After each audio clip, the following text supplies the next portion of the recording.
నువ్వు మానవ జాతిలో ధైర్యవంతుణ్ణి దానకర్ణుణ్ణి, ఇది గొప్ప చెప్పుకోవచ్చు నేను. ఇంకంతకంటే ఎక్కువ వాట్స్ లేవు నా దగ్గర. సో ఇంకొకటి ఏంటంటే తెలంగాణ ఆంధ్ర అన్నారు కదా, నేను పుట్టిన మాత్రమే తెలంగాణలో. నేను తెలివచ్చిన కాడ నుంచి నేను ఆంధ్రాకి వెళ్ళిపోయాను. నేను వాళ్ళ ఊరు చుట్టుపక్కల ఊళ్ళు కూడా నేను చెప్పగలుగుతాను, వాళ్ళకు కూడా తెలియకుండొచ్చు.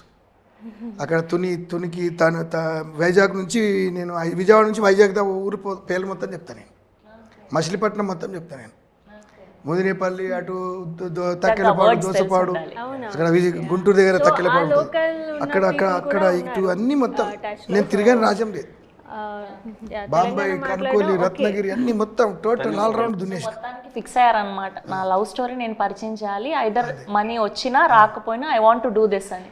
మనీ వచ్చినా రాకపోయినా అని కాదు, మనీ వస్తుంది. ఓకే, అదే అడుగుతున్నా, మీ ధైర్యం ఏంటి ఎగ్జాక్ట్ గా? అంటే ఇప్పుడున్న సినారియోలో పెద్ద సినిమాలే ఆడట్లేదు. సో మిస్టర్ రెడ్డి అని అందరు కొత్త కాస్టింగ్ ని పెట్టి, కొత్త production house of course, and అందరూ కూడా కొత్త వాళ్ళే, డైరెక్టర్ గారు కానివ్వండి and all the DOP and everything. So what was your main thing అంటున్నా?